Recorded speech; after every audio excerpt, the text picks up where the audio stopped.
Many thanks for being there. And if you've just joined us, the program is still Good Morning Abuja showing only on the Unity Station NTA Channel 5. Yes, we have a very interesting topic we want to discuss right now, and it will interest you. We want to review, talk about Conference of Party COP 28 that was held recently. We all know about it. And we have an environmentalist with us in the studio to help us talk about it. Help us welcome Ahmad Abdul Wahab to the program. Ahmad, you're welcome to the program. Thank you. All right. Good morning. Good morning. Okay, COP28 has come and gone. Yes, with a lot of intense conversation around climate change, we all know. Now, let's first focus on some of the deliberations which was held over there, which one of it is the Paris Agreement on greenhouse gas removal. Now, do you think Nigeria can meet up with this global goal of achieving 48% reduction in greenhouse emission by 2030? Thank you very much. Okay. Good morning, Abuja. Good morning, Nigeria. For everything you started with a review of references. Okay. I want to bring you back to what caused greenhouse or climate change issues. And it started at the middle of 1995. Okay. That was the first COP 1. Okay. I'll call it COP 1. That is, COP 1. The COP is COP. That is the Conference of Parties.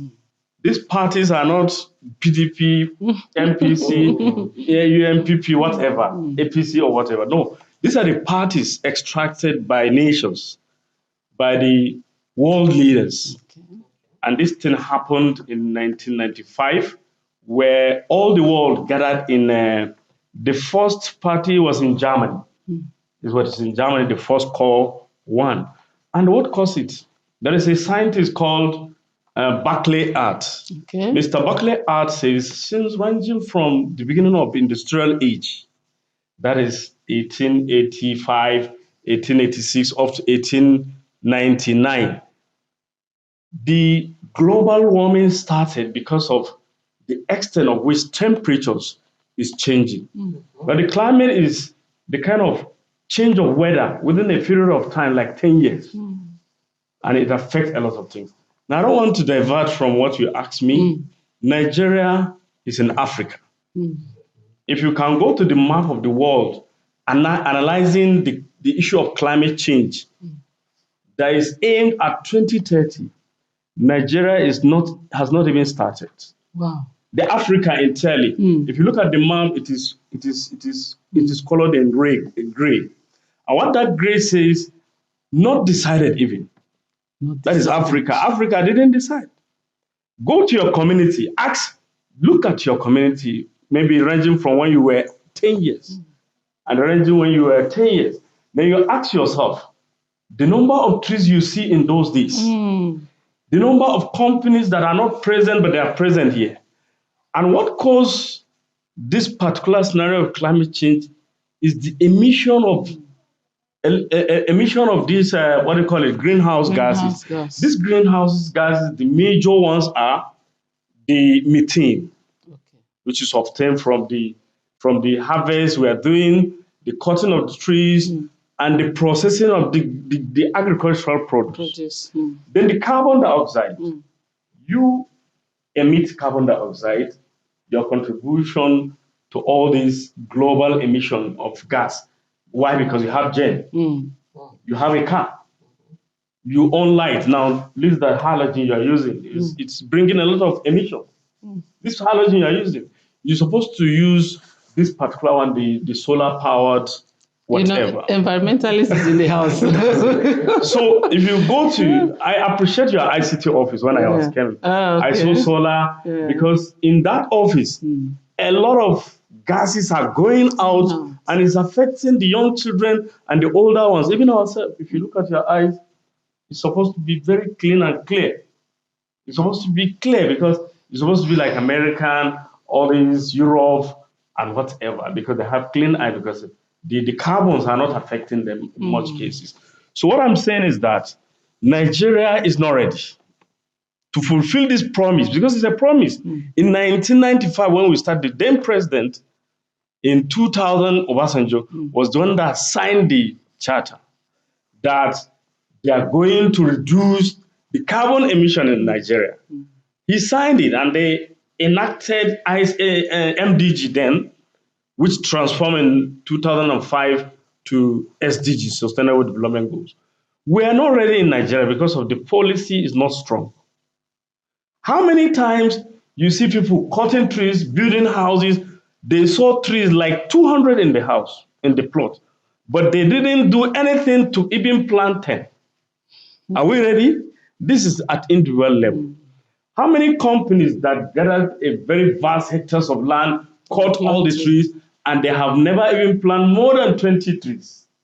Are we ready? And government is looking at them and looking at us. Gradually, I think the awareness is on. Planting of trees, is very important. Yes. We'll come to that definitely. When you now said, are we ready? Is Nigeria ready? And I had to look at my next question and start thinking, okay, how am I going to ask him this question? So, in terms of cooperating with other countries, are we going to achieve this goal? Actually, I don't want to even go to another countries. Let's talk about Nigeria. I will come there. Okay. I want to come to what we call climate justice. Okay. Yeah. And that is what relates us with other states, with other countries, with other, what do you call it, continents.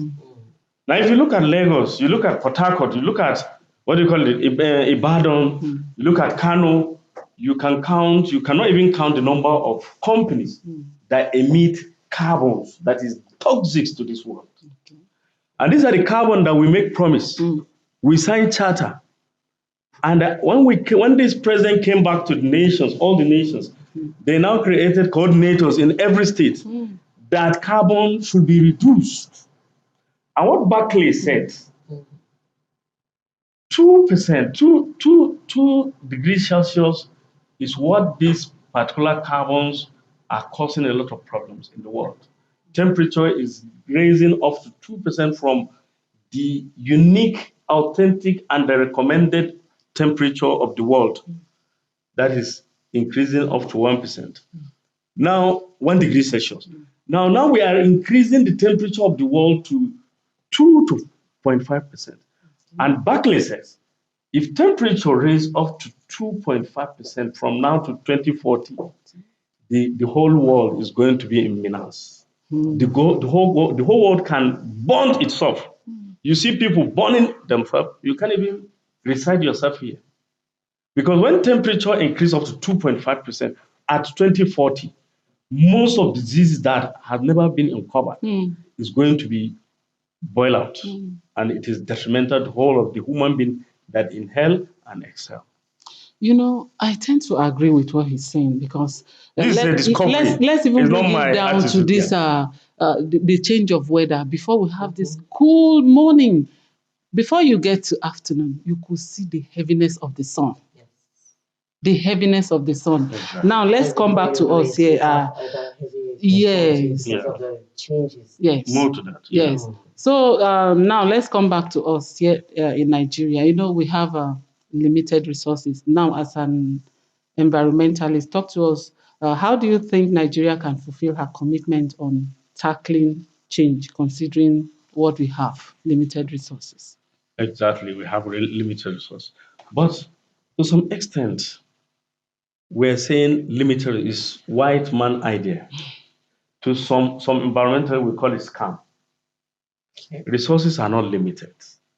It's just the will of the government. And the kind of knowledge white men gave you.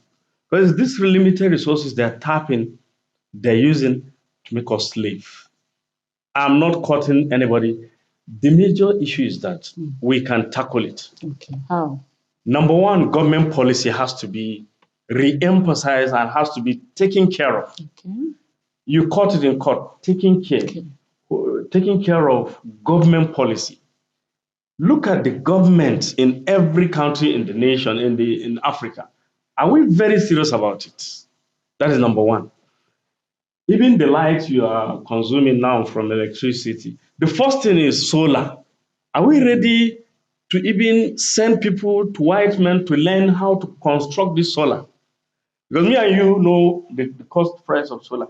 In my own house, when I constructed the solar, when I installed the solar, it cost me almost 600 plus for my fridge, for my this, for my that, to 24 hours. Now, are we very ready to our policy makers to assist young boys, young guys, not roaming around the market pushing barrels? Are we ready to assist these young guys to be talented, to create all these things that will remobilize our future to be good? That is solar. That is number one. Deforestation. Me and you can act on deforestation. We can stop people from cutting trees in my house, cutting trees in my area, cutting trees in my community. Likewise, government can come in and take it very serious, deliberately. I want to call it deliberate action.